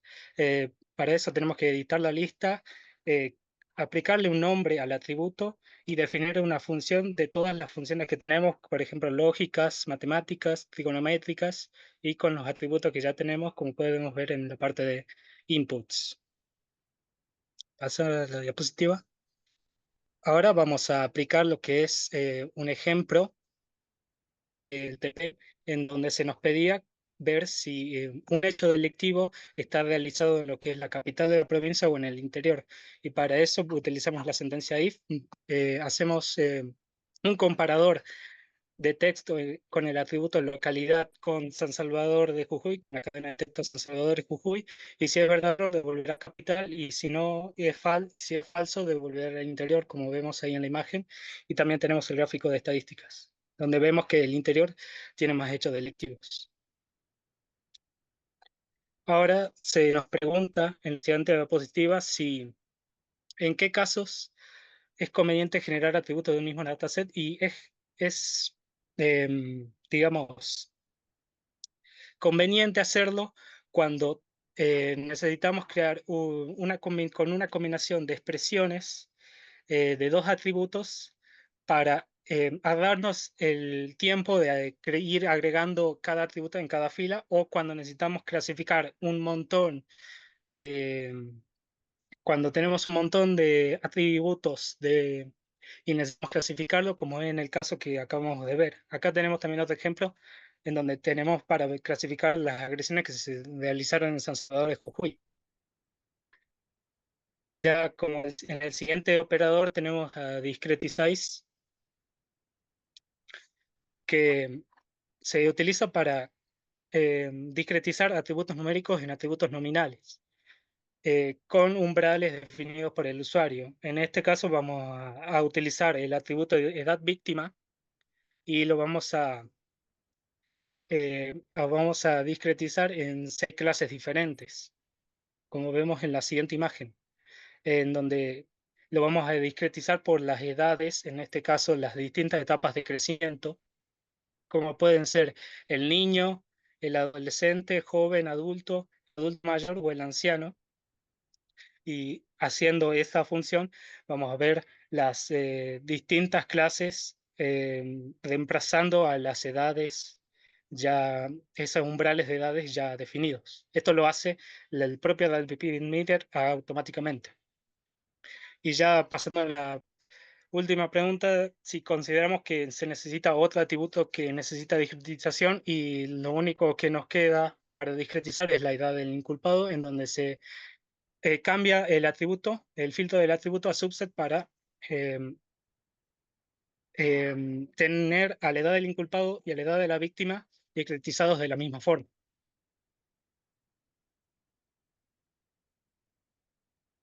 El otro dataset con el que tenemos que trabajar es diabetes. Los datos corresponden a un grupo de mujeres que se hace el estudio para corresponder si tiene o no diabetes. Entonces nos piden cuál es el objetivo de los datos de este dataset, y es el del poder predecir la presencia de diabetes en mujeres. Así facilitamos el poder identificar patrones asociados con esta enfermedad, y a través de estos datos recopilados se busca también entender mejor los factores de riesgo y las características que contribuyen al diagnóstico. Entre estas variables está la insulina, el índice de grasa corporal, la edad. Todos estos datos representan factores de riesgo o características. Entonces nosotros lo que buscamos es entender, poder encontrar un número predictivo para identificar patrones y saber si un paciente tiene o no diabetes. Buenas tardes. Bueno, a mí me tocó realizar una exploración visual de las variables, identificar los patrones que sean de consideración para este estudio de diabetes.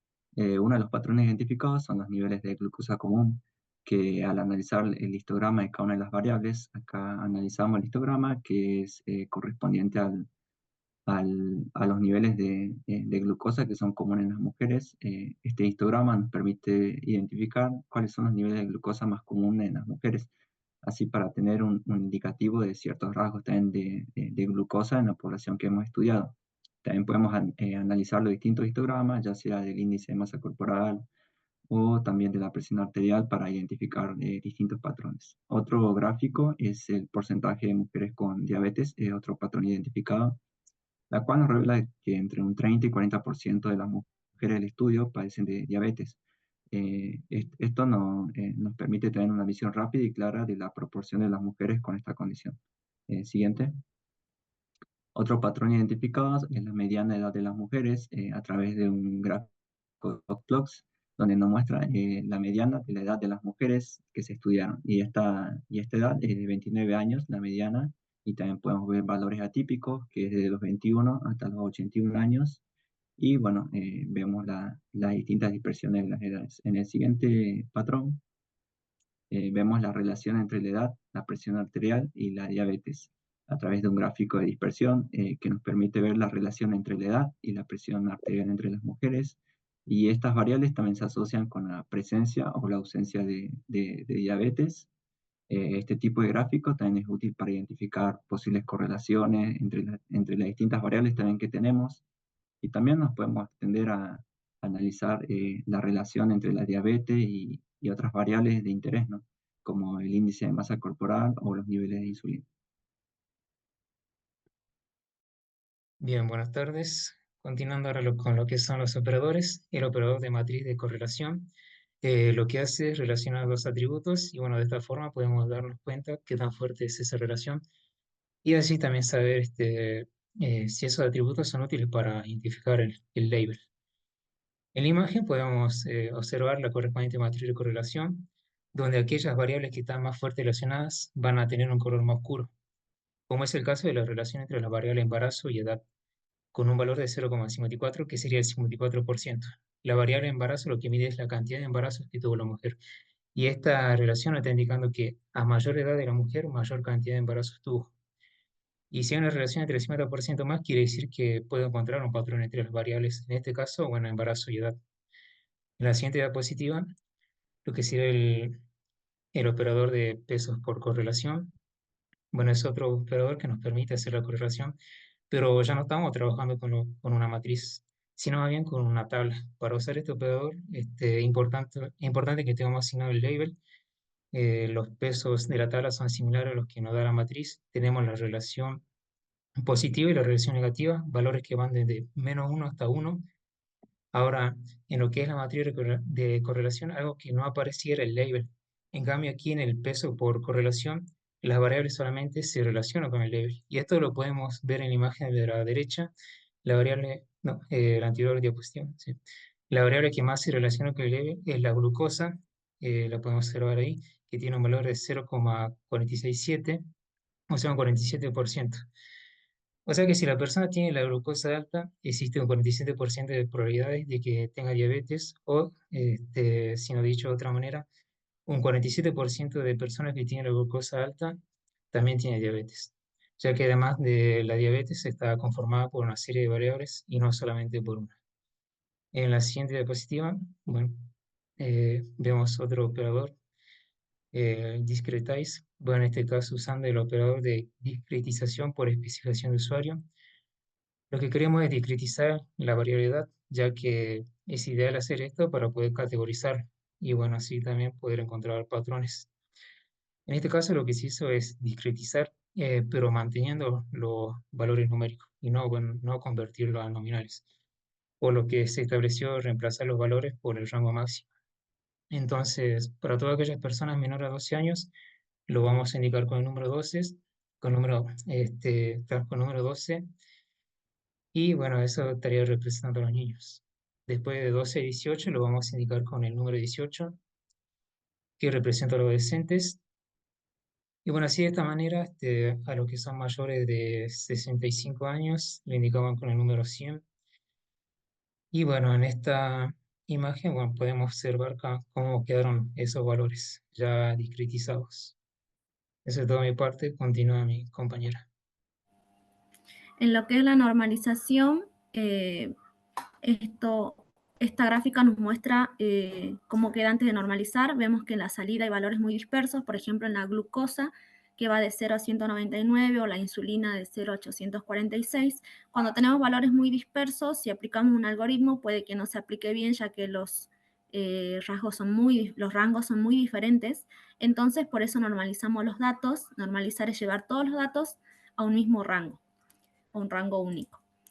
En la siguiente imagen podemos ver cómo normalizamos. Aplicamos el operador normaliz, lo aplicamos a todos y elegimos el método rango de transformación, que va a ir de 0 a 1.